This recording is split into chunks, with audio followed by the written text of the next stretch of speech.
Soy Inés Grimland, actriz, escritora, narradora oral, dramaturga.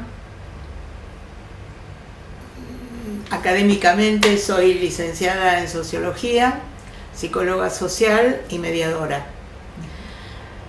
Hace más o menos 20 años empecé a aprender a contar cuentos. En mi otra vida yo era fabricante de ropa de bebé, una señora que hacía todo lo que creía que los demás querían que hiciera, o sea, una buena chica judía como corresponde, casada, hijos, trabajo, familia, todo normal. Hasta que un día decidí que me convenía cambiar porque mi vida no era lo que yo había pensado, ni siquiera lo había pensado, yo seguía como tenía que ser. Y un día decidí que ya no quería tener más marido y me divorcié, me fui de mi casa y empecé otra etapa. Empecé a aprender a contar cuentos. Todavía seguía con mi fabriquita, seguía haciendo ropita de bebé, porque de algo tenía que vivir, y de los cuentos en ese momento no podía, hasta que un día decidí que iba a terminar con toda mi vida anterior, laboralmente hablando, y que me iba a dedicar a contar cuentos. O sea, iba a vivir de contar cuentos y del arte, por decirlo así. Fue muy gracioso porque las primeras reacciones, especialmente mi familia, mis hijas, pero ¿vos estás segura de lo que vas a hacer? ¿A vos te parece? ¿Quién vive de contar cuentos? No sé, segura no estoy. No podía decir que estuviera segura. Lo que sí estaba segura era que mi vida tenía que ser diferente. Y así empecé. Empecé rápidamente, que eso fue, no sé, la vida dice que no hay casualidades, yo creo que no hay casualidades, pero de alguna forma empecé a ir muy rápido a festivales de narración oral en distintos países del mundo. Me empezaron a invitar, empecé a aprender un montón más con la práctica que con la teoría, aunque también tuve bastante, digamos, preparación teórica. Y un día dije, esto es lo mío. Fue gracioso también porque yo me encontraba con gente que me preguntaba, uno empieza a charlar y dice, ¿y vos qué haces? Yo soy cuentacuentos. ¿Y de qué trabajas? De cuentacuentos. ¿Y de qué vivís? De contar cuentos. Bueno, los ojos de la gente se iban agrandando cada vez más. Fue bastante gracioso el tema. Después fui ampliando la perspectiva de mi inserción en el mundo cultural y aparte de contar cuentos empecé a dedicarme al teatro, escribí, publiqué varios libros y en este momento estoy presentando diferentes tipos de obras teatrales en distintos teatros en Buenos Aires y en el mundo. En muchos países del mundo, no todo el mundo, ojalá. Todavía estoy esperando el contrato de Hollywood, que no llega, pero no hay que perder la esperanza. Y me dedico a dar talleres de narración oral, seminarios de humor, seminarios de creatividad, preparo también narradores, dirijo espectáculos de narración oral y de teatro, presento mis propias obras en el teatro, y sigo yendo a diferentes lugares, distintos países, también al interior de Argentina, aunque en este momento está bastante más complicado que prepandemia. En este momento, ahora, estoy presentando una obra que se llama Testigos, que cuenta la historia de sobrevivientes de la Shoah, del Holocausto. Además de otra cuestión que a mí me interesa mucho dentro de esta temática, y es cuál es la influencia que sigue teniendo en las generaciones que siguen las historias no contadas, los secretos familiares que existen especialmente basada en mi propia experiencia, en hijos de sobrevivientes de la Shoah. Entonces esta obra, llamada Testigos, repito, cuenta las historias de 2 sobrevivientes más otra historia mezclada con parte de mi propia historia, y la estamos dando para escuelas, la presentamos para escuelas que no son de la colectividad judía, porque a mí lo que me interesa especialmente es llegar a gente que no es de la cole, porque, no sé, a mí me pasó en algunos viajes al exterior que a veces hablaba, la primera vez que me pasó fue en Colombia, que me encontraba con gente y, judía. Y parecía que nunca habían ni siquiera hablado con una persona judía, ni varón, ni mujer, ni nada por el estilo. Entonces dije, algo tengo que hacer yo desde mi pequeñito lugar, como para que se vea otra, no sé, que haya otra forma de ver lo que es el mundo judío. Y sigo en esa, tengo varias obras que cuentan historias de temática judía, historias que tienen que ver con la Shoah, historias que tienen que ver con tradición oral judía, además de bastantes otras obras que cuentan historias universales, que no tienen que ver con el mundo judío, pero siempre hay una cosa que es, por más que uno esté contando otras historias, siempre se está contando a sí mismo. Entonces creo que todo tiene que ver con todo. Y esa es mi trabajo, mi ubicación en el mundo en este momento. También hago gestión cultural. O sea que me pegan por todos lados, porque dedicarse hoy en día, estar dentro del mundo de la cultura, no es nada sencillito, pero hay que, y acá estamos.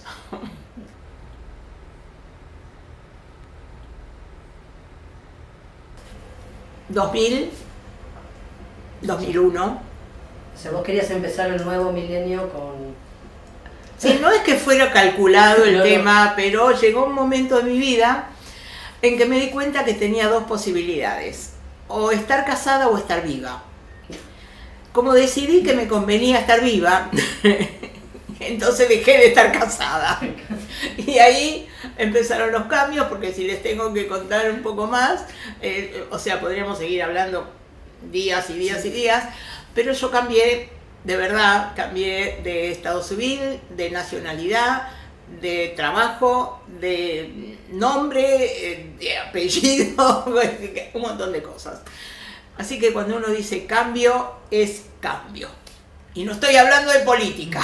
No.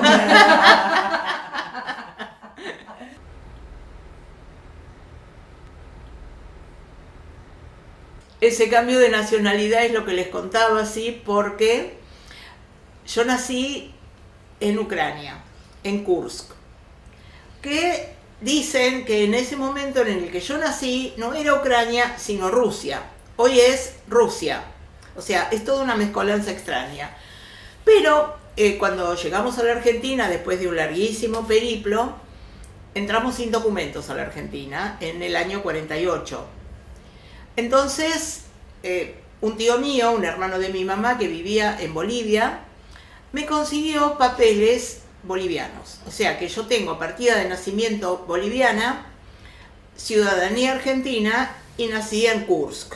Es sencillito, nada complicado. Así.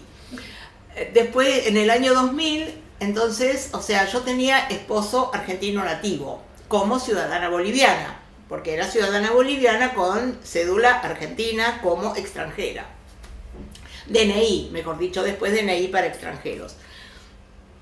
Y si yo tenía que salir del país, o teníamos que salir, porque en esa época tampoco era ni siquiera pensable que yo sola, imposible, pero sí teníamos que salir del país, yo necesitaba que el señor con el que estaba casada me firmara la autorización. Cuando decidí dejar de tener marido argentino nativo, me di cuenta de que tenía otra vez 2 posibilidades. O tomaba la ciudadanía argentina o me iba a Bolivia con mis papeles bolivianos a sacar la ciudadanía boliviana. Yo ya vivía en la Argentina, trabajaba, tenía mi casa, tenía hijos, pagaba impuestos acá. Dije, lo más lógico es que sea argentina. Para lo cual tardé 3 años, porque yo además de todo soy un poquito cabeza dura. Cuando empecé a tramitar mi ciudadanía argentina, el juez que me tocó en suerte, que no recuerdo el nombre, se emperró en preguntarme cómo había entrado yo al país. Uno todavía en esa época era un poco, digamos, como que ciertas cosas me daban miedo. En este momento hubiera reaccionado de otra forma totalmente diferente, pero en ese momento era como el juez quiere saber y yo cómo hago para averiguar. No tenía manera, porque habíamos entrado sin documento, no había forma. Durante 3 años estuve peregrinando, cada vez que me veían entrar al juzgado, poco menos que me hacían así, como váyase diablo, y mis amigos me decían, tenés que poner un abogado. ¿Por qué voy a poner? Y porque si no pones un abogado no vas a lograr. Digo, escúchame, yo no estoy pidiendo nada raro, no estoy haciendo nada ilegal, solamente quiero ser ciudadana argentina, que me parece que es lo más lógico, viviendo acá, trabajando acá, teniendo hijos argentinos y nietos argentinos. Entonces, una vez se me ocurrió, porque una vez tiene esas ideas ahí, así, y escribí una carta al señor juez, en la cual muy amablemente le explicaba que yo había nacido, que había entrado a la Argentina adentro de un bolsito. Y que quizás pudiera ser que a alguien pudiera encontrar algún documento o algún papel, pero que me parecía que iba a resultar complicado, porque en el océano y después de tantos años, un papel, algún documento, seguramente ya se había desintegrado. No me pregunten bien qué pasó, pero a los pocos meses tuve mi ciudadanía argentina, para lo cual tuve que renunciar expresamente a la ciudadanía boliviana, porque no hay convenio de doble nacionalidad. Así que ahora soy ciudadana argentina.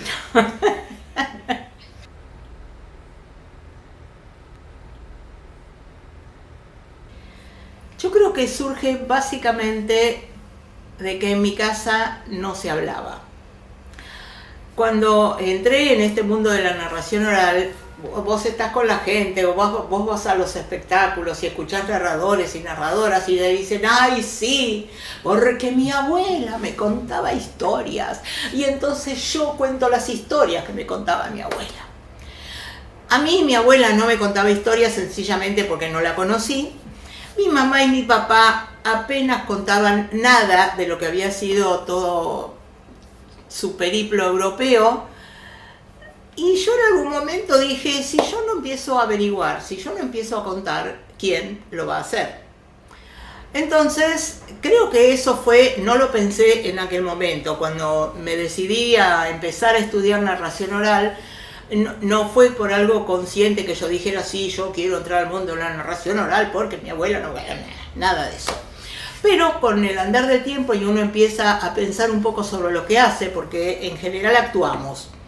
Y en algún momento, con un poco de suerte, nos ponemos a pensar por qué hicimos lo que hicimos o no hicimos lo que no hicimos.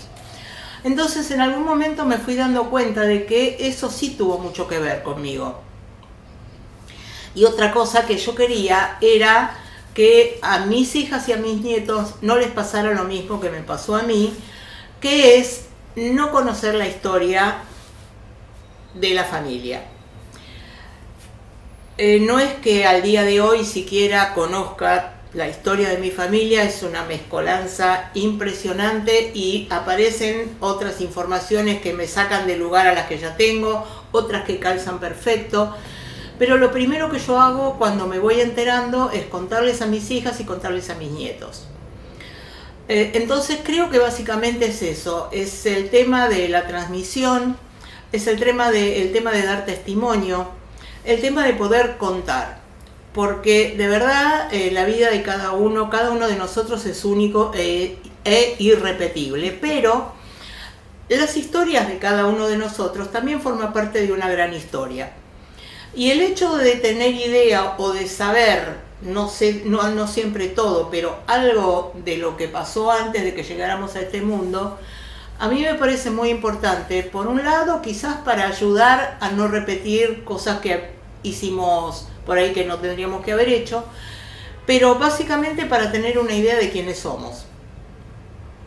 Y de verdad me parece súper importante tener una idea, porque tampoco tenemos una idea acabada de quiénes somos, porque si no lo vamos a hablar con papá Freud y enseguida nos va a explicar por qué, pero es importante. Y repito, lo más importante de todo es que yo quiero que mis nietos, mis hijas, ya conocen lo que quieren conocer, porque tampoco es que a veces todo lo que uno cuenta les interese, pero básicamente quiero que mis nietos sepan la historia de la familia, sepan quiénes fueron, bueno, quiénes son sus padres saben, pero quiénes fueron, digamos, los de mi generación, los de antes de mi generación, y ahora que tengo un bisnieto, que se llama Kai, y que tiene mes y medio, más o menos, que nació 2 veces, este bebé.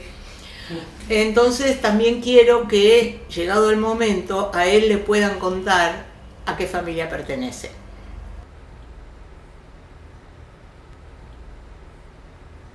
Kai nació 2 veces, la primera vez el 27 de septiembre y la segunda vez el 7 de octubre. Yo había viajado a Israel, llegué allá el 19 de septiembre para recibir a mi bisnieto, que tenía que nacer. Estuve en el nacimiento de mis 6 nietos, de mis 3 hijas, por supuesto, porque las tuve yo, así que tenía que estar a la fuerza, sí o sí.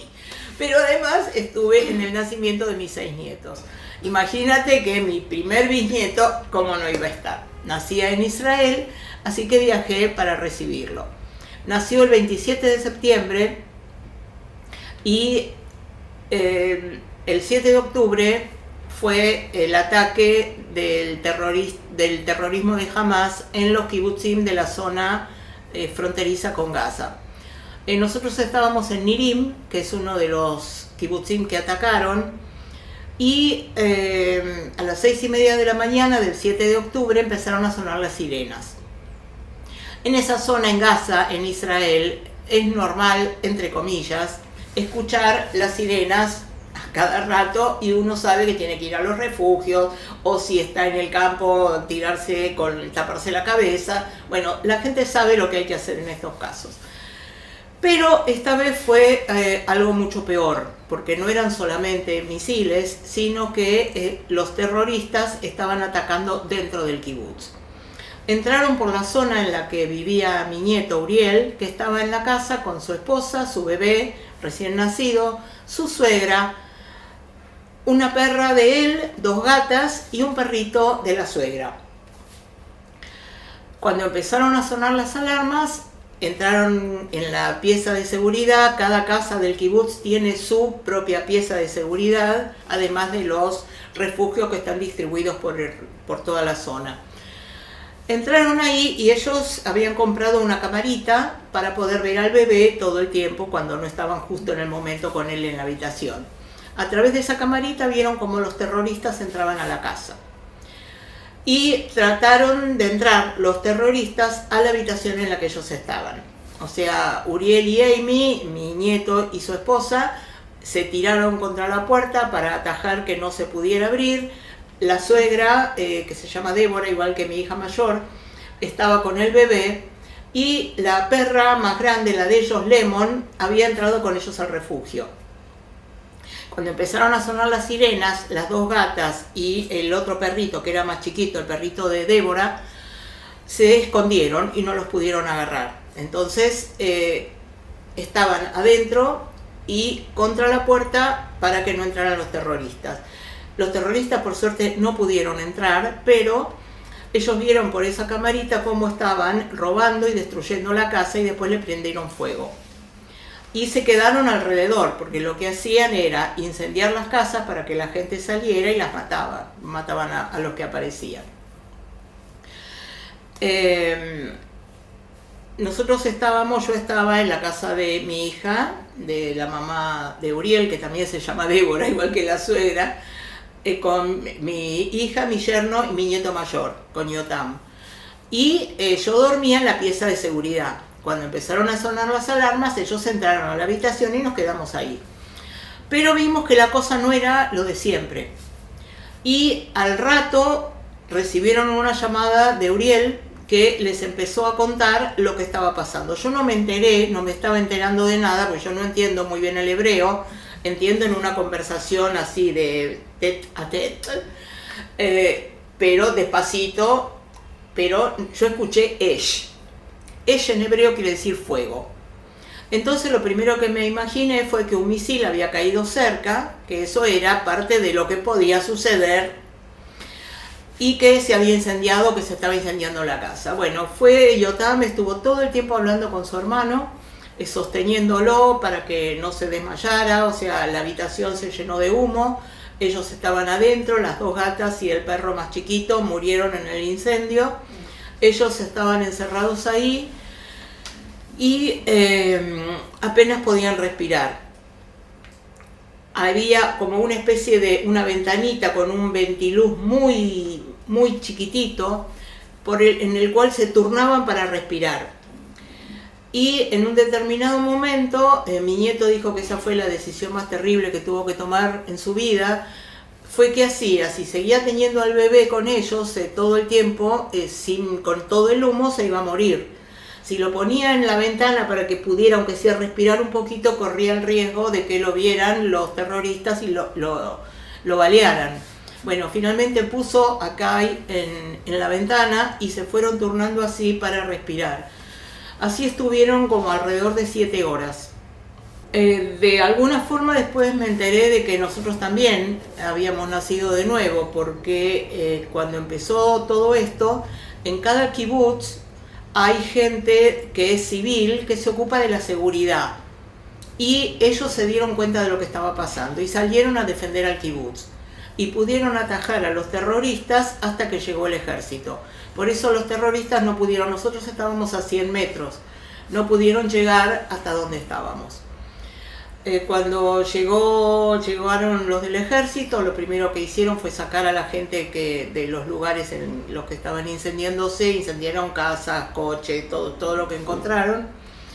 Los llevaron al hospital, estuvieron 3 días internados y después nos avisaron que iban a venir a sacarnos de cada casa y llevarnos a un refugio general. Porque había todavía terroristas en la zona y estar cada uno así desperdigado en cada casa era más peligroso. Estuvimos ahí no sé cuántas horas esperando que nos llegara el turno y mientras tanto era estar en el piso, no hablar, no decir nada, apenas moverse si uno necesitaba tomar agua, correrse de las ventanas, no contestar a nadie. Hasta que vinieron del ejército, nos llevaron de la casa a un refugio general custodiado por el ejército. Ahí pasamos la noche y al día siguiente nos dijeron que teníamos que evacuar el kibutz. Así que salimos del kibutz alrededor de las 2, 3 de la tarde, más o menos, en una caravana. Iba adelante un bus con la gente que había perdido los coches, los autos, no, las casas, todo, no tenía cómo moverse. Y nosotros seguíamos atrás con los autos, custodiados por el ejército. Y a lo largo de la ruta vimos coches incendiados, puertas abiertas, o sea, pero todavía yo por lo menos no tenía demasiada noción de lo que estaba pasando, o de lo que había pasado, qué sé yo, la verdad que en ninguna cabeza más o menos normal como la de cualquiera de nosotros puede entrar. No hay explicación, no hay justificación, no existe nada en el mundo que te pueda ayudar a entender la atrocidad de lo que pasó. Y dentro de toda esta historia tengo que agradecer que estamos todos vivos y cuando sacaron de la habitación a mi nieto y a su familia, quedó la perra adentro, Lemon, quedó adentro. Entonces mi nieto estaba todo el tiempo, vayan a buscar a Lemon, vayan a buscar a Lemon. No nos permitía, no se podía ir para ese lado, estaba el ejército. Mi yerno habló con un soldado y le pidió si podía ir a buscar a la perra que estaba todavía en el refugio. Les explicó cómo eran y todo eso. Fueron a buscarla, no estaba en el refugio y le dijeron a Uriel, a mi yerno, que habían visto un animal, un perro más o menos de las características que le habían explicado, pero que no pudieron agarrarlo. Cuando nos dijeron que tenemos que evacuar el kibutz, nos volvieron a llevar a cada uno hasta la casa para que agarráramos, yo estaba con mi mochilita, con los documentos, los remedios y algo de plata que tenía, y me fui de ahí con lo puesto prácticamente y 4 pavadas más. De hecho todas mis cosas quedaron allá. Y cuando fuimos a la casa, nos llevaron a buscar la casa, estaba Lemon. Que no les puedo explicar lo que fue encontrarnos con esa perra otra vez y verla y que ella nos viera, y estaba asustadísima y estaba tosiendo y vos la veías, que estaba asustada también, nosotros también por supuesto, pero pudimos llevarla con nosotros y bueno, eso fue una pequeñita alegría dentro de toda esa tragedia. Uno se aferra a esas pequeñas alegrías. Sí, pero sí. Para ellos era, Sí. o sea, los otros animales murieron en el incendio y bueno, no les tengo que contar, un animal que uno tiene es un hijo, qué sé yo, es como tener...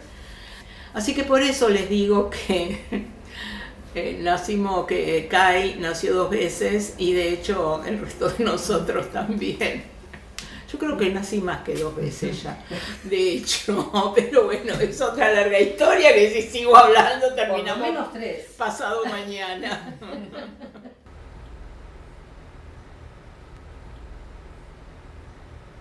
Lo primero que se me vino a la cabeza cuando estábamos saliendo en caravana del kibutz es mi mamá se tuvo que escapar de Varsovia para que no la maten los nazis.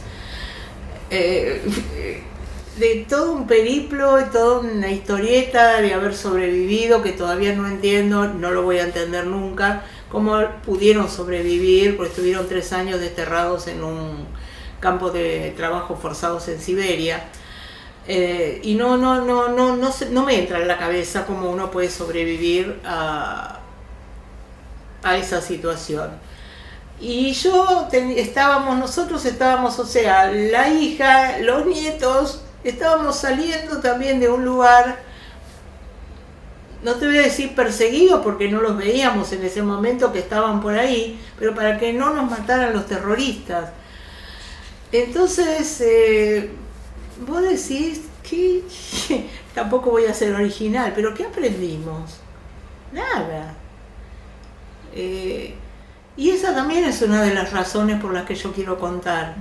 Mira, apenas llegamos a Buenos Aires, yo llegué en un avión de repatriación. Salimos de Tel Aviv a Roma con un avión del ejército argentino, de Roma a Buenos Aires con Aerolíneas Argentinas. Apenas llegamos al aeropuerto, que nos hicieron bajar por otra zona, no por la salida normal de los turistas, se me acercó gente de un canal de televisión, bueno, las preguntas y todo, bla, bla, bla. Alcancé a saludar a mi hija que me vino a buscar, a abrazarla, y me agarraron los de la televisión. Me dejé agarrar.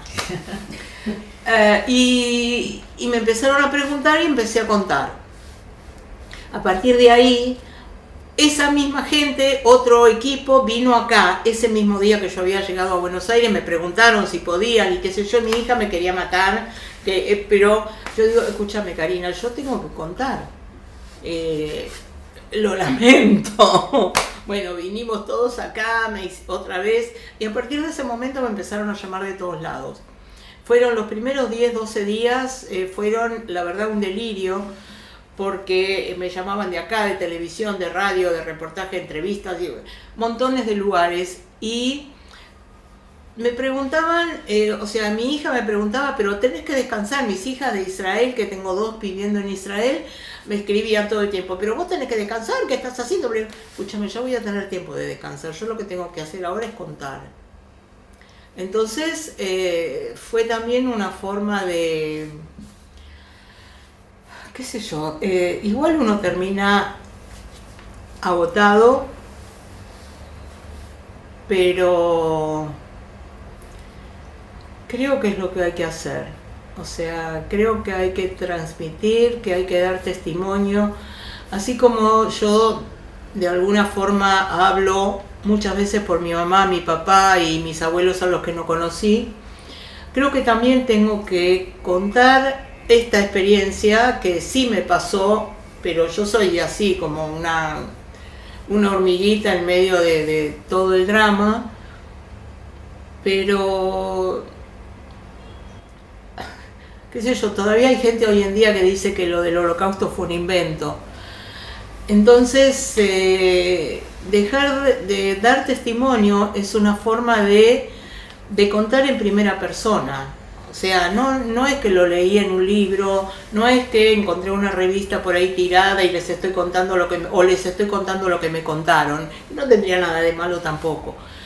Pero es directamente contar la propia experiencia y es lo que uno vivió. Entonces, ¿a mí qué me van a decir? ¿Eso es mentira? ¿Vos te lo inventaste? Lo mismo que es importante los testimonios de los sobrevivientes, porque acá no es que sí, vas a agarrar un libro y decís, ay no, eso es un invento, no, pero acá tenés una persona de carne y hueso que te está contando, y están, así como esa, muchísimas otras. Entonces, finalmente creo que esa es, no sé, no voy a hablar de misión porque no quiero ser tan ambulosa, pero sí es el granito de arena que tenemos para aportar. Yo muchas veces me preguntaba, ¿y yo sola qué puedo hacer? Yo soy una solita en el medio de... Pero sí hay cosas que cada uno de nosotros puede hacer, y un poquito yo, un poquito vos, un poquito vos, un poquito un poquito de allá, y se va sumando, y todo aporta. Y después habrá que, no sé, cada uno hará su propio análisis y verá y qué es lo que... Pero básicamente creo que de eso se trata, que es importante.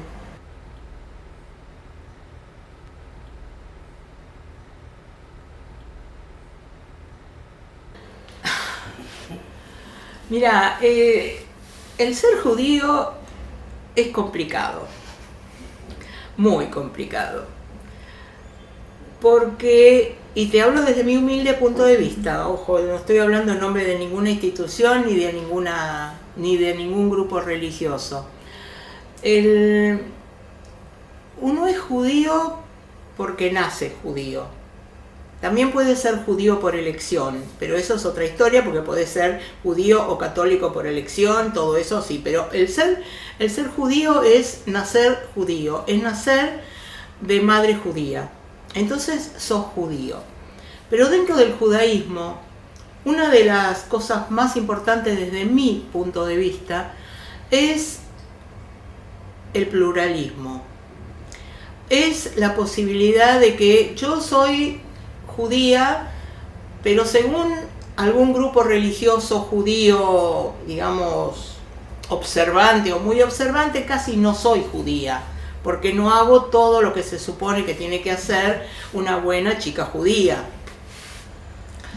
Pero soy judía, y yo soy muchas veces más judía que los que rezan 48 veces al día. Y además tenemos otra característica, y es que seamos religiosos, seamos agnósticos, creamos en Hashem, en Adonai, en San Expedito, yo amo a San Expedito, pero somos judíos, y hay algo que nos une aunque estemos lejos. El judío digamos, siempre fuimos perseguidos, siempre fuimos una minoría, lo seguimos siendo, que son 15 o 20, ponele como exagerado, de millones de judíos en todo el mundo. Siempre tuvimos la culpa de todos los males del mundo. Pero a pesar de todo, y a pesar de que estamos desparramados en muchos países del mundo, nos une el ser judío. No sé cómo explicarlo demasiado bien. Ya les dije, yo no soy observante religiosa, pero llega Pesaj, que es la celebración de la libertad, y no te voy a decir tampoco en el 100%, pero en el 90% de las familias judías del mundo, ese día se celebra Pesaj. Lo mismo Rosh Hashanah, lo mismo Yom Kippur, lo mismo Hanukkah, que son las fiestas como más que se celebran aunque uno no sea religioso. Pero el ser judío es más que una religión, es una religión, pero es una comunidad, es sentirse parte. O sea, yo voy a una casa en otro país del mundo y voy a celebrar también Shabbat si lo celebran, y todos sabemos de qué estamos hablando. Estemos en Argentina, en Estados Unidos, en África, en Francia, en España o en Irán, que también todavía queda un minúsculo grupo de judíos allá. Entonces, y como somos una minoría y siempre lo fuimos, y las minorías en líneas generales son las perseguidas, porque total, ¿qué cuesta?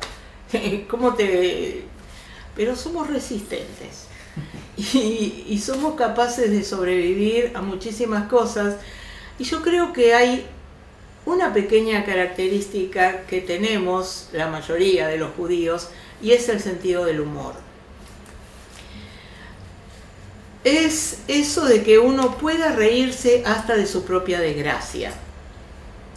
Hay un libro de Eliyahu Toker y Rudy que se llama Odiar es pertenecer, donde cuenta historias y chistes que se crearon en los guetos en la época de la Segunda Guerra.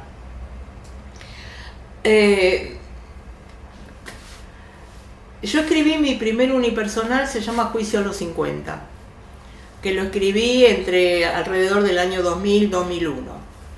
Y ahí cuento, Juicio a los 50, porque también me gustan los nombres que tienen por lo menos dos interpretaciones, y es juicio a mis primeros 50 años de vida, y de alguna forma es también el juicio a la forma en que a mí me criaron y a qué hice yo después con esos 50 años previos. Y ahí cuento muchas historias, cosas que tienen que ver con mi vida desde cómo me criaron, porque una de las características que encontré en un grupo de generaciones de la Shoah al que pertenezco, que somos todas hijas o sobrevivientes o hijas de, yo tenía que comer hasta la última miguita del plato. No podía dejar nada, prácticamente tenía que lamer el plato. Y sí, yo tenía que lamer el plato porque como no voy a comer si los chicos en Siberia se morían de hambre, o los chicos en Polonia no tenían para comer. Como yo voy a osar no comer si allá los chicos no podían. Si llegan a hablar con mis hijas van a tener una interpretación particular de este tema, porque me echan la culpa como corresponde. O sea, yo también tengo la culpa de que tengan los tobillos gordos, o que tengan la cola que sea prominente, o que lo que fuere, asumo. Entonces, y en ese momento, yo toda mi vida, cuando era chica, quería ser bailarina de ballet. Y en algún momento quise ser conejita Playboy. No me daba el físico para ninguna de las dos cosas, ni la voluntad para ser bailarina, ni todo lo demás para ser conejita Playboy. Cuando escribí Juicio a los 50, y dije, voy a salir vestida de conejita Playboy. Y me morí de miedo, no les puedo explicar, porque encima yo era nueva en narración oral y esta era una mezcla. Yo nunca hice narración oral pura, lo mío siempre tuvo una mezcla con teatro, así intuitivamente, hasta que fui metiéndome un poco más en el por qué hacía lo que hacía. Entonces, cuando le comenté a un par de compañeros de ese momento que voy a salir vestida con... Yo que vos no lo hago con esta cara y esta expresión, aproximadamente.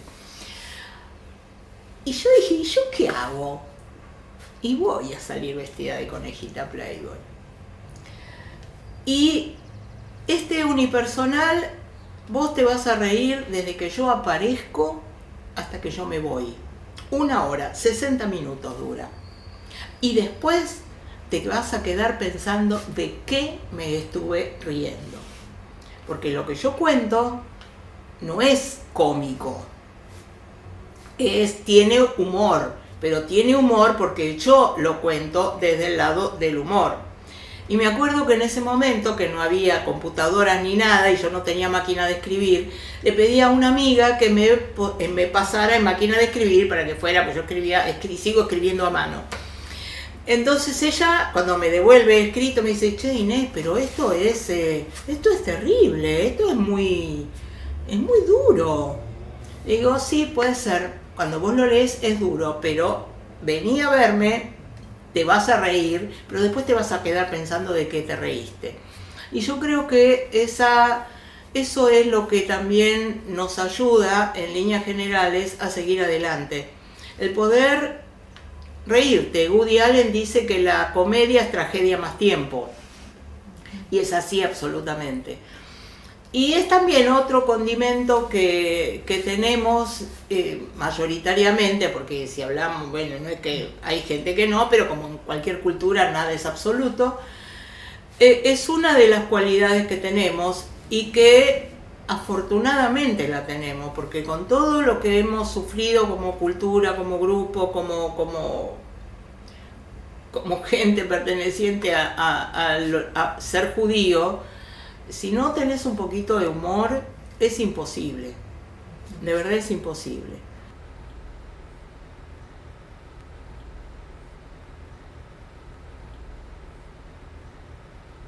Mira, yo lo que les quiero transmitir más que nada es la fuerza para enfrentarse a las dificultades y poder salir adelante.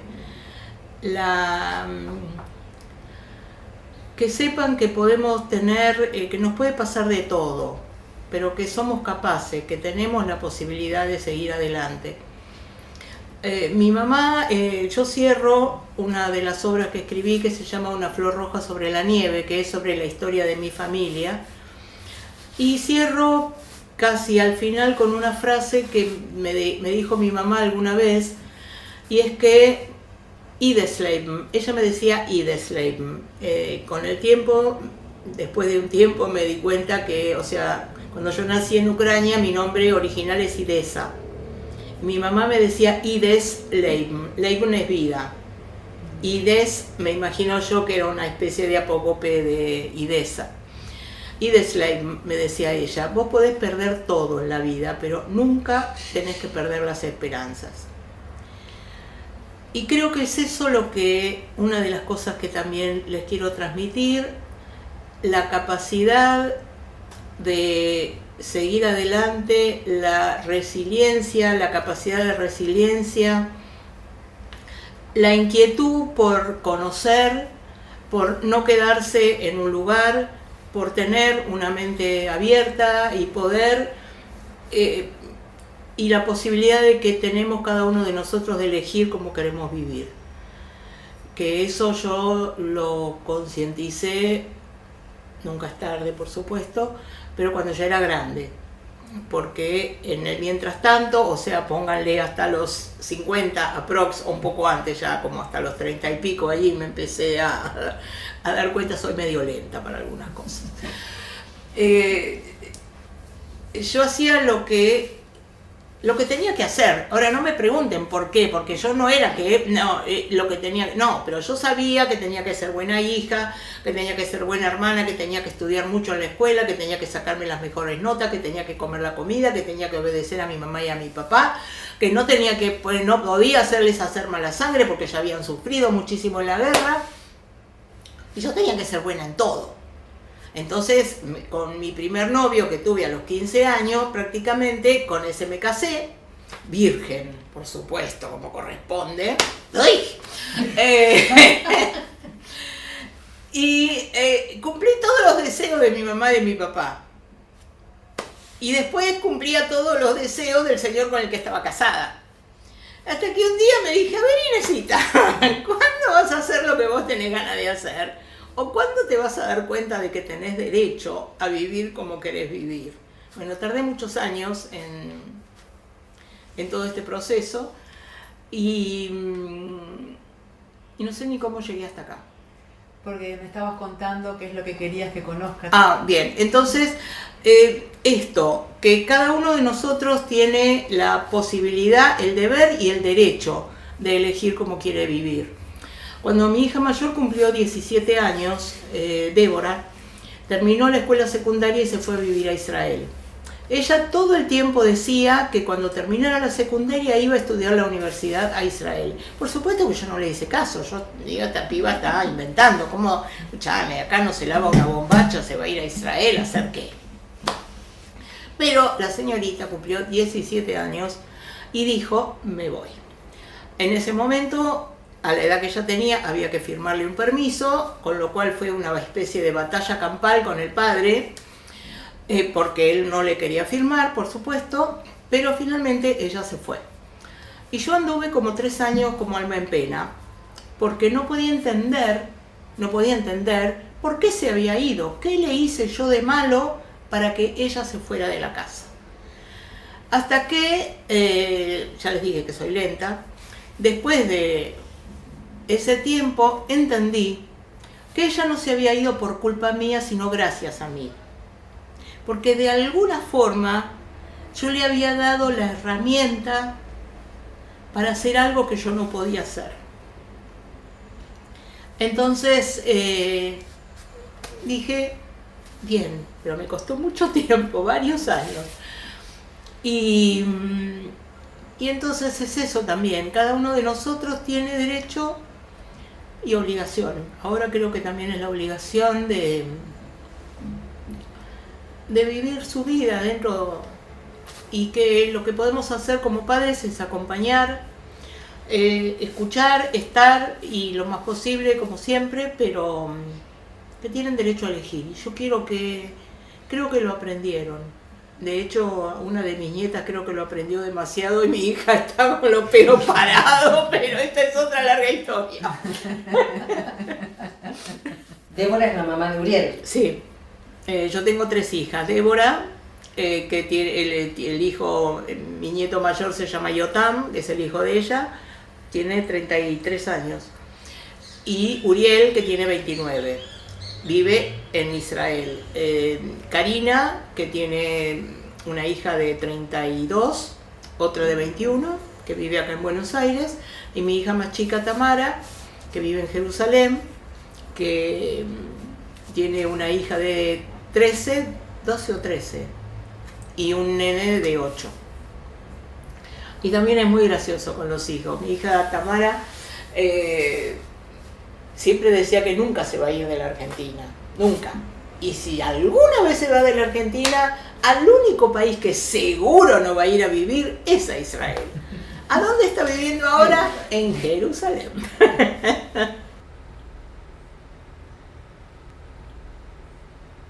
No, ninguna de mis hijas es actriz, ya se acostumbraron a mi forma de vida nueva. Al principio me miraban así como de costado, estaban aterradas. Mis nietos eran los que estaban felices de entrada. Mi nieta, la hija de Karina, la hija menor de Karina, hace teatro musical. Es la única que anda por el camino del arte, digamos, de la actuación, del canto. Bueno, ella hace musicales, canta, baila y todo eso. Pero las otras no. Débora trabaja en controles, en supervisión de agricultura orgánica en Israel.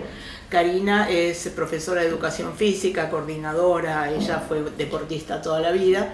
Y Tamara tiene un mishpachtón, que es un jardín maternal en su casa. Así que ninguna de ellas, no. Y de mis nietos, sí, la única, Nadine, que está para ese lado, el resto están en otras cosas.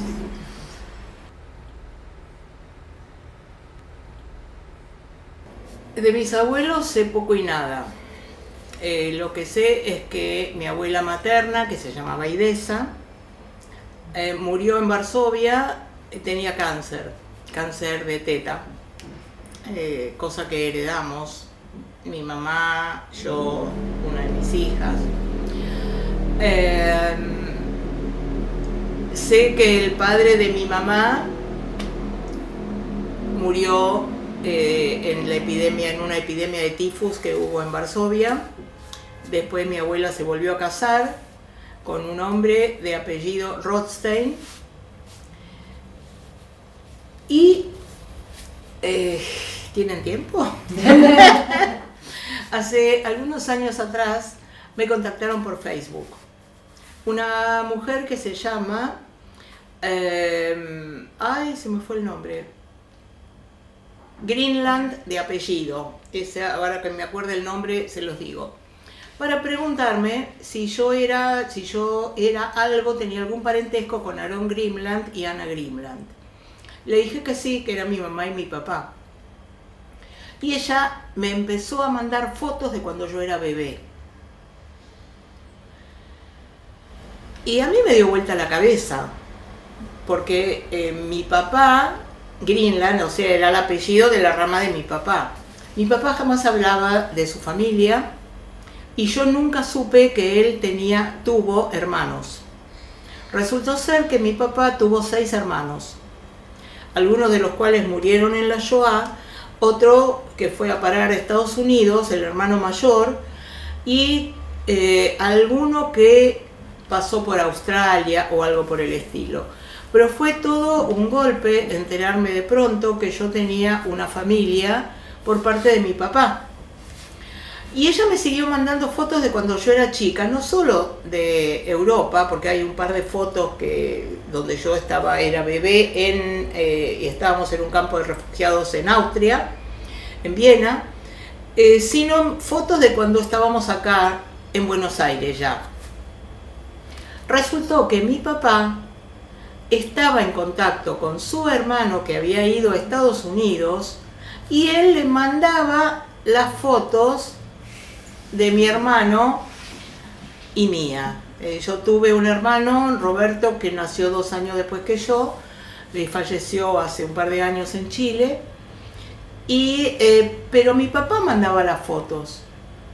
Y ahí me fui enterando de toda una parte de la familia, y ahí empecé a rastrear y a armar un árbol genealógico.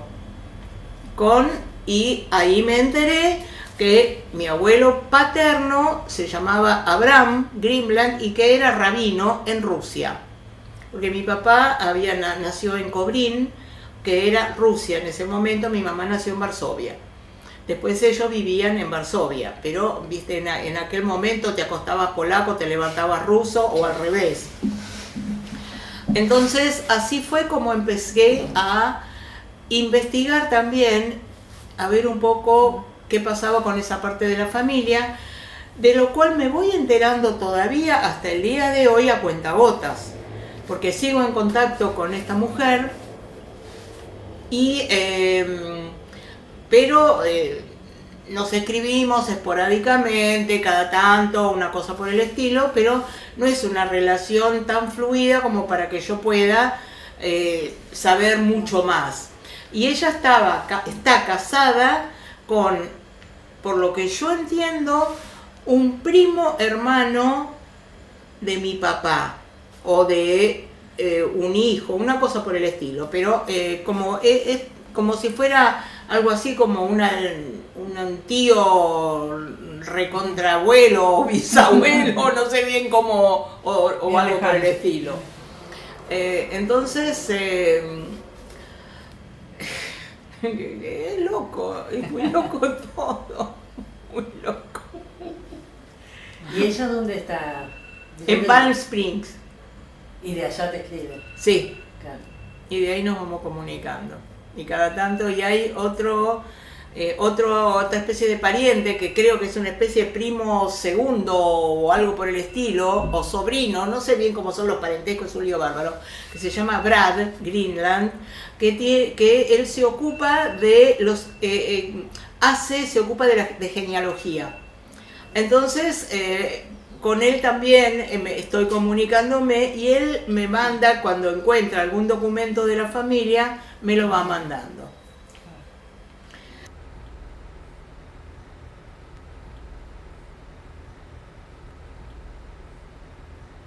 La historia es un poco larga, voy a tratar de resumirla. Cuando estalló la guerra, mis padres vivían en Varsovia y eran socialistas como la mayor parte de los judíos de la época y pensaban que Rusia era algo así como el paraíso. Entonces se escaparon cuando empezaron los bombardeos en Varsovia y se fueron a Rusia. Pero los rusos en ese momento obligaban a los judíos a entrar al servicio militar. Nadie volvía, el servicio militar eran 20 años, mi papá no quiso, entonces los tomaron como enemigos del régimen y los mandaron a Siberia. Cuando la guerra empezó a terminar, lo mío es un poco, bueno, no importa.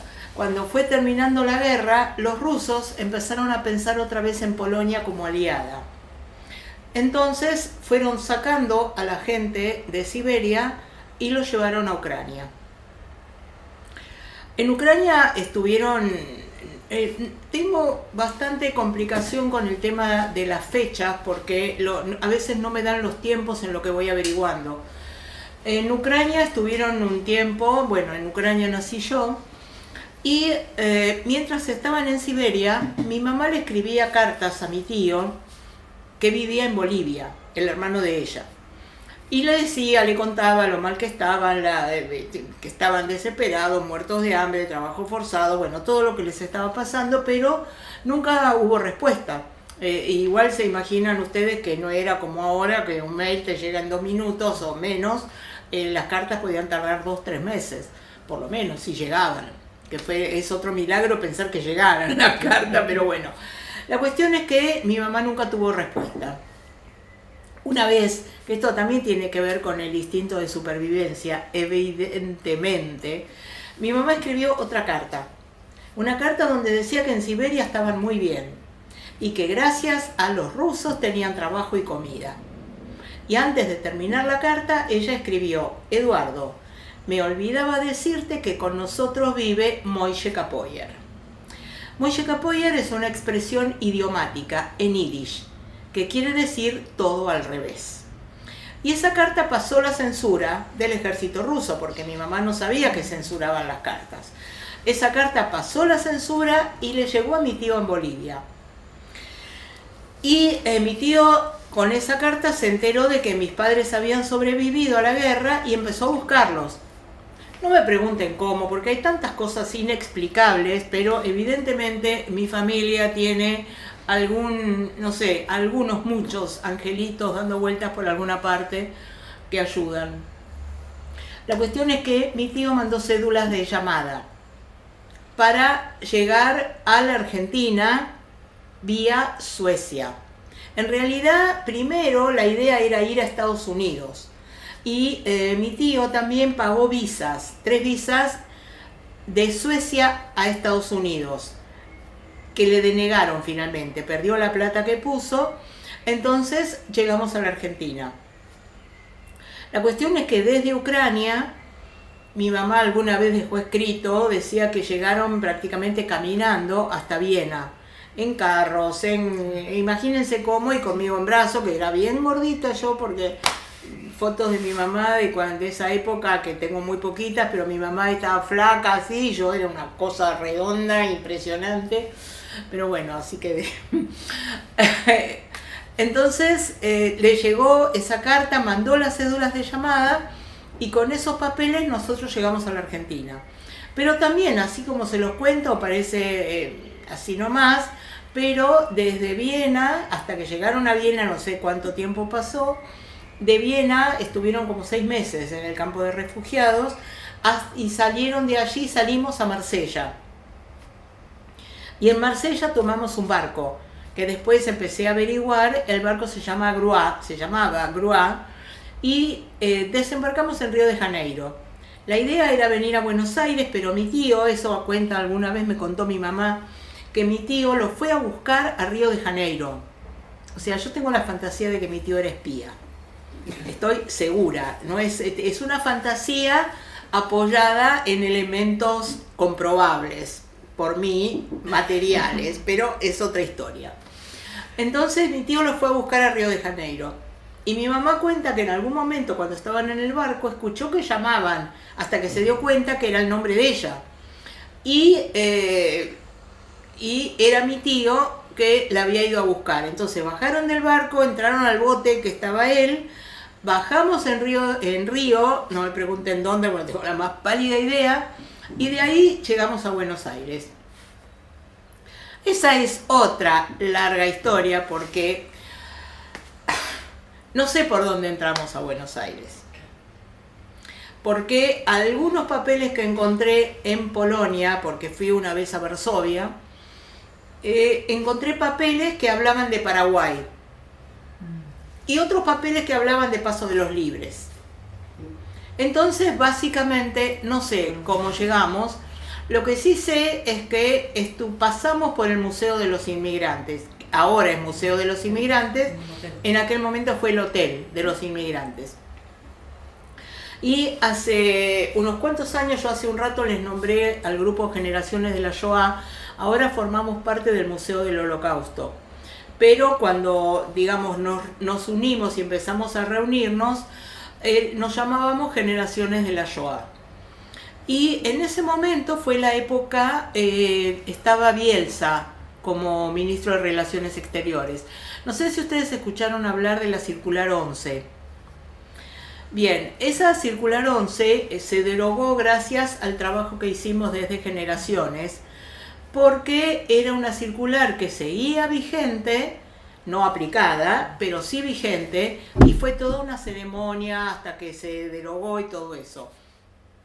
Y a partir de eso que empezamos a hacer, de todo el tramiterío y todo lo que fuimos haciendo, nos dijeron que nos recibían una vez en el hotel, en lo que era ya el Museo de los Inmigrantes, para ver si podíamos encontrar algo que diera cuenta de nuestra entrada a la Argentina.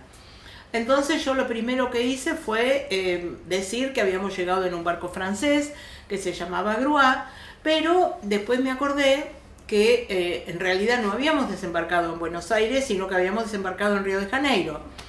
Entonces, finalmente no figurábamos en ninguna lista de ninguno de los barcos de aproximadamente el año 47, 48, porque tampoco sabía exactamente en qué año habíamos llegado. Pero,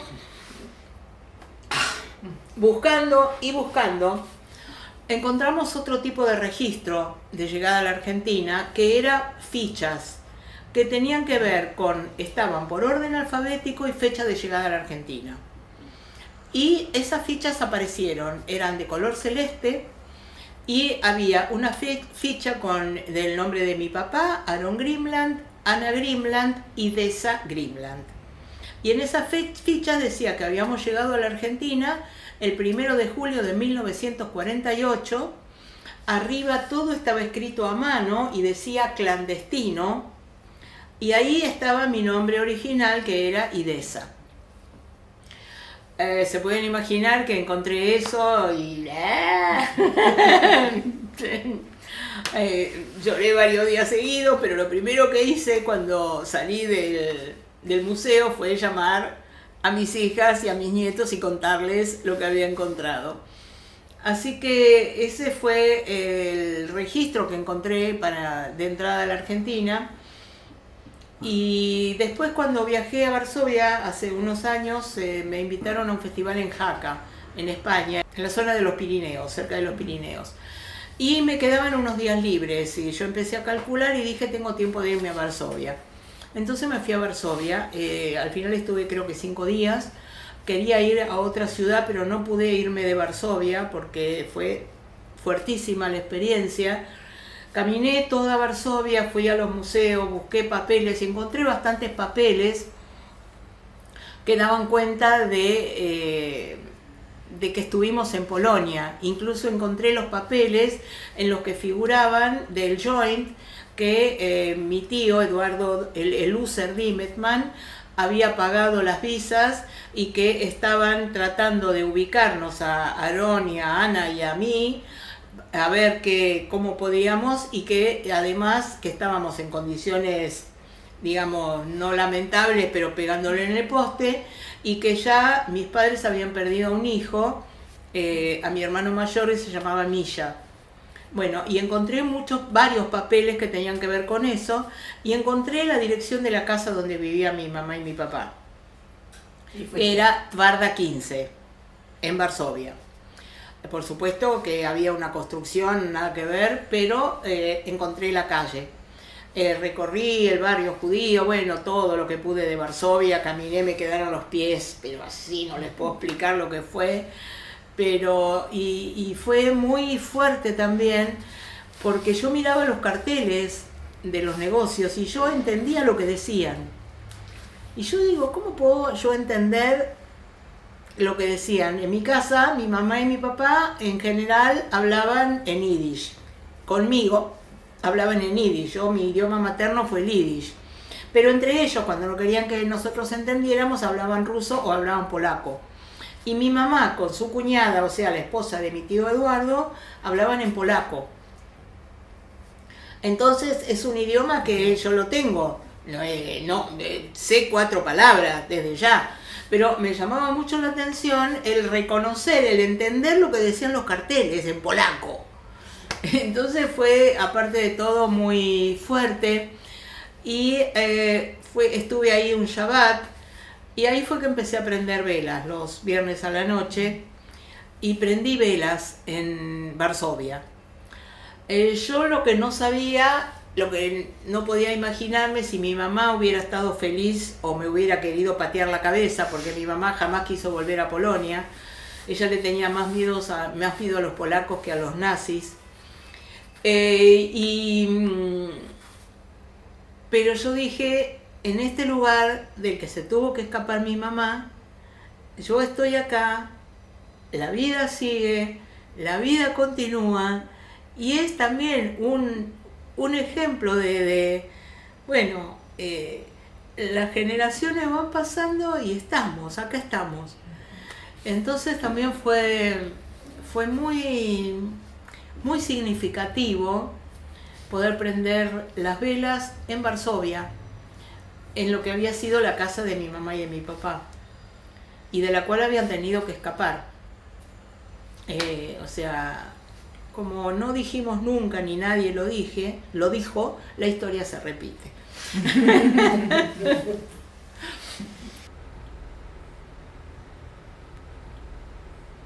No, perdón, mi mamá estaba embarazada cuando se escaparon. Y nació Milla, y a los pocos días, al poco tiempo, lo sacaron de la casucha en la que estaban y lo llevaron a Siberia.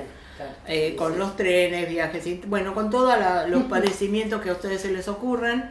Y Milla murió en ese campo. Tampoco sé si tenía 6 meses, tenía 1 año, creo que no me voy a enterar nunca, aunque mi mamá dejó cosas escritas, porque a los 80 años ella empezó en un taller literario y dejó cosas escritas, y yo por esas cosas también pude reconstruir bastante de lo que habían vivido, porque como les digo, en mi casa, conmigo directamente, en aquella época no se hablaba con los chicos como ahora. Entonces yo escuchaba lo que hablaban los grandes y andábamos por ahí boludeando con los otros chicos, pero nadie me sentó nunca, ni nadie, y yo tampoco pregunté, porque un poco era esta cosa de ¿qué voy a preguntar? ¿Para qué van a volver a sufrir? Y ellos no me contaban a mí por la misma historia, ¿para qué? Pero uno tampoco es tonto, aunque a veces lo parezca, y yo escuchaba lo que se hablaba, y algunas cosas van quedando, y con esto también tiene que ver, redondeando un poquito, esta cuestión de cómo sigue haciendo efecto la historia familiar que no se cuenta. Y eso también me parece un tema súper importante de trabajar, porque tenemos las señales. Mira, hace poco escribí, yo fui publicando, apenas empezó toda esta locura el 7 de octubre, yo lo que siempre me pregunto es qué puedo hacer. O sea, ¿qué hago yo? ¿No? Y por un momento te sentís que no sos capaz de hacer nada, que no podés hacer nada, que no hay nada que sirva. Y después me di cuenta que sí podía hacer lo que venía haciendo, podía escribir. Y empecé a escribir y empecé a publicar. Y una de las últimas cosas que publiqué la puse con el nombre de La memoria se lleva en los huesos. Y de verdad creo que uno es portador de la historia, de la memoria, aunque no sea consciente de eso. Y lo sentís en las entrañas, porque tampoco es algo que yo te pueda explicar palabra por palabra, que tengo... No, pero uno es parte de... O sea, somos parte, somos... no vinimos de un repollito. Venimos de una mamá, de un papá, de otra mamá, de otro papá, de otra mamá.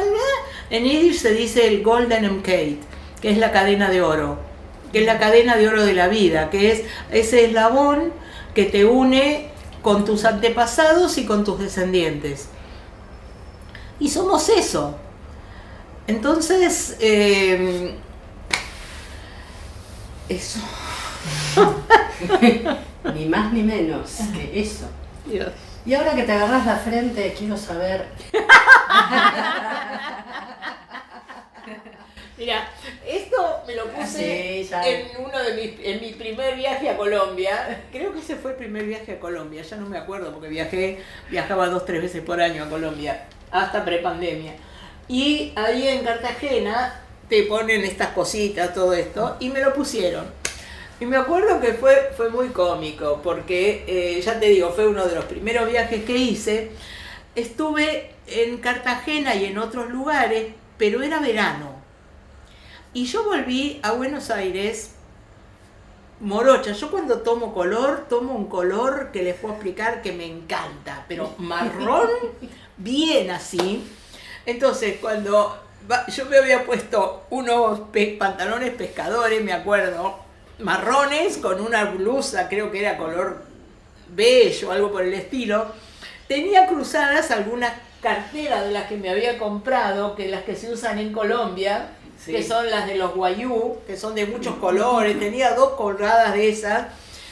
Venía con esto acá en la frente, y de acá había uno más largo, 2 más largos y uno más corto. Y cuando me vino a buscar, me acuerdo, Tamara, al aeropuerto. Entonces yo bajo del avión, ella me mira, pasa caminando al lado mío y me dice: yo no te conozco. Pero de verdad estaba para no reconocerme. Y fue la primera vez. Después encontré acá a alguien que me los va cambiando cada 2 o 3 veces, que va creciendo y hay que acomodarlos y cambiarle los chirimbolitos. Y ya no me lo puedo sacar. No me lo puedo sacar porque no me van a reconocer. Pero además es muy cómico, porque parece mentira, pero estas cositas no saben la cantidad de amistades que generaron. Y la cantidad de caras de ella, esta loca que se puso, cosa que me encanta. Incluso una vez, en una reunión de PEN, un escritor muy conocido se acercó a Gabriel y le preguntó: ¿qué le pasa a Inés? Y Gabriel lo mira y dice: no le pasa nada. ¿Por qué? ¿Por qué tiene estas cosas en el cerebro, en la cabeza? Me agarro un ataque de risa y cada vez que me lo cuenta nos reímos, o cada vez que él lo cuenta también. Pero me gusta. Ahora también depende quién me pregunta. Porque si me pregunta alguien con quien tengo ganas de boludear un rato, le empiezo a contar una historia, cualquier cosa. Pero en realidad las tengo puestas porque me gustan. ¿Y los dedales? Los dedales. Los dedales, no sé cómo empezó la historia de los dedales. Y acá hay más, o sea, hay sí, y hay más por otros lados, tengo un montón. Vimos. No sé cómo empezó la historia de los dedales. Creo que empezó como algo así, como solamente como un recuerdo de tal lado, y empecé a comprarme recuerdos de cada lugar, cada país, cada ciudad de las que yo estaba. Y de hecho hay amigos que viajan y me traen dedales y qué sé yo qué, pero la mayoría los fui comprando yo en los distintos lugares. Y me encantan, me gustan porque es una cosa muy chiquitita. De alguna forma también representa algo que tiene que ver con la mujer, con la labor. Yo trabajo mucho con temática femenina también, con el tema de violencia contra la mujer y todo lo que tiene que ver con el autoconocimiento, pero más que nada el tema de violencia, el tema de derechos de la mujer y todo eso. Y cuando lo miro cuando a veces me acuerdo que tengo que limpiar un poquitito, porque viste que da. Es como revivir un poquito o recordar algo de cada uno de los lugares que estuve y que, viste, siempre te pasan cosas que son muy lindas, a veces te pasan cosas que no son muy lindas, pero en líneas generales es como un recuerdo de buenos momentos. Y a su vez vos hacías ropa. Yo fabricaba ropa de bebé. Entonces, sí, durante 30 y pico de años de mi vida. Acá estamos. Cortaba con la máquina eso, que tenía una cuchilla así de cortar y cosía y hacía los moldes. Yo era muy hacendosa la chica. Por eso yo relacioné los dedales con tu etapa de... No se me dio por relacionarla con eso, pero bueno, yo te dejé una digamos, claro, Freud, papá, ¿dónde estás? Siempre todo tiene que ver con todo, ¿no es cierto? Y uno no se da cuenta muchas veces de con qué tiene que ver.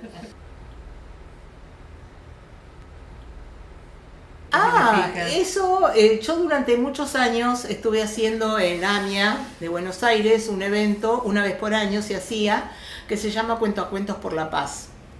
Entonces había narradores de distintas partes del mundo, pre-pandemia también, yo viajaba muchísimo y muchísima gente de otros países venía a la Argentina, venía a Buenos Aires. Y no te voy a decir todo, pero la gran mayoría de los que venían a parar acá, que se llamó en algún momento el Consulado de los Narradores en Argentina, en Buenos Aires. Porque a mí me encanta recibir gente y se quedaban acá a dormir y armábamos. De hecho, este espacio en el que están ustedes se llama En el Corazón de Buenos Aires, para algunos eventos que iba haciendo también una vez por mes. Y acá se presentaban los narradores y cantantes y un montón de cuestiones. Y en algún momento, no sé quién nos postuló, no soy yo la única, estamos con otras dos narradoras, para ese premio. Y nos lo dieron. Así que ahí lo tengo colgadito, como tengo colgados los diplomas ahí en la otra pieza, en la pieza donde tengo el piano. Así que una va... juntando, qué sé yo, después vos mirás todo eso y dices, yo hice todo esto. Sí, mucho más que no figura, pero bueno. Que no hay palabras para agradecerte toda tu generosidad. Gracias. Toda tu memoria. Infinitas gracias. No, al contrario, gracias a ustedes y esperemos que algún día podamos compartir el resultado de todo esto y que sirva de verdad para la memoria, para la transmisión y para que sea nuestro pequeño aporte a la gran historia de la humanidad. Gracias. Muchísimas gracias. Vivía en Helem un hombre llamado Selig. Selig era tan sabio como todos sus vecinos, pero era un sabio con inquietudes. No se conformaba con vivir siempre en la misma pequeña aldea. Soñaba con viajar, conocer otros lugares, otras costumbres, nuevos mundos. Pero en aquella época, los únicos que podían permitirse viajar eran los ricos, y el pobre Selig debía conformarse con su suerte.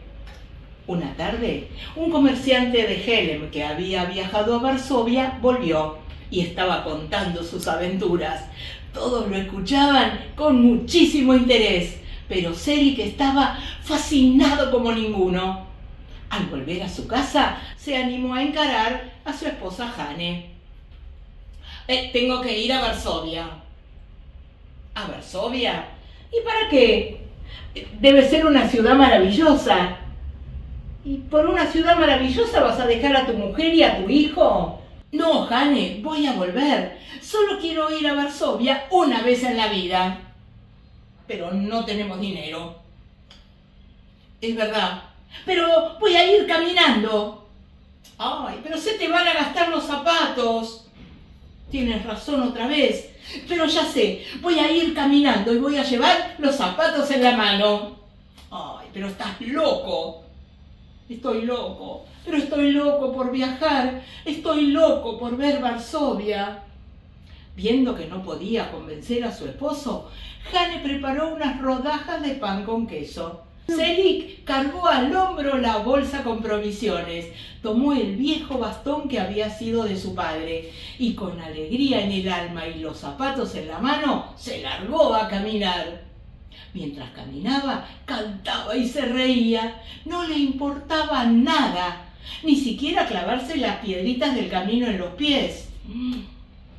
Sentía su alma libre como la de un pájaro. Por primera vez iba a ver con sus propios ojos las maravillas de Varsovia. Estaba viajando. Caminó y caminó. Cerca del mediodía empezó a sentir el cansancio de las largas horas que llevaba caminando. Decidió descansar. Se sentó cerca de un arroyito, comió, tomó un poco de agua y pensó que le convenía dormir para reponer fuerzas.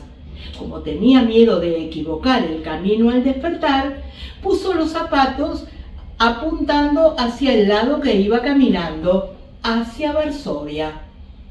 Mientras estaba durmiendo, pasó por allí un campesino con su carro y su caballo. Vio los zapatos en la mitad del camino. Con gran alegría se bajó a recogerlos. Cuando los tuvo en la mano, se dio cuenta de que estaban todos viejos, arruinados, llenos de agujeros. Con gran disgusto, volvió a tirarlos a la mitad del camino, donde quedaron apuntando hacia el lado contrario, hacia Helem. Media hora más tarde, despertó Selig. Con el mismo entusiasmo de la mañana, se calzó los zapatos y con la misma alegría de siempre, se largó a caminar de nuevo. Cerca del anochecer, y sin darse cuenta, estaba de nuevo en Helem. Mientras se estaba acercando, no podía creer lo que veía en sus ojos. Varsovia no es tan grande como me habían contado. ¿Y cómo se parece a Helem? Unas personas que pasaron caminando al lado de él lo saludaron con mucha amabilidad. Buenas tardes, Selig. ¿Qué tal, Selig? Esto es más fantástico todavía. En Varsovia conocen a las personas por su nombre sin haber sido presentadas. Siguió caminando por una calle que le resultaba cada vez más familiar, hasta que de pronto se encontró frente a una casa que si él no hubiera sabido que estaba en Varsovia, hubiera jurado que era la suya propia. Y frente a la casa había unos chicos jugando, uno de ellos igualito que su hijo Motke. Mientras estaba ahí parado, pensando en ese despliegue de maravillas, una mujer igualita que su esposa Hane salió a la puerta y en el mismo tono que ella hubiera usado le dijo: Selig, ¿qué estás haciendo ahí parado con la boca abierta? Ven a comer que se te enfría la cena. Que se me rompa una pierna si esa mujer no es igual que mi Hane y me llamó por mi propio nombre. Debe tener un esposo que es igual que yo y hasta se llama como yo. Como se sentía audaz y quería ver hasta dónde lo llevaba su extraordinaria aventura, decidió entrar a la casa y hacerse pasar por el otro Selig. Por suerte, esa mujer cocinaba tan bien como su esposa Hane, y el pequeño Motke no se dio cuenta de que él no era su verdadero padre. Cuando terminaron de comer, dos pensamientos asaltaron a nuestro atribulado viajero. Uno de ellos fue que viendo a esa familia tan parecida a la suya, se dio cuenta cómo extrañaba a su mujer y a su hijo, esos que habían quedado allá lejos en aquel pequeño pueblito llamado Helem. Después pensó que en cualquier momento podía venir el verdadero Selig y pedirle cuentas de qué era lo que le estaba haciendo en ese lugar. Pero a la hora de ir a la cama, la tentación pudo más que el miedo.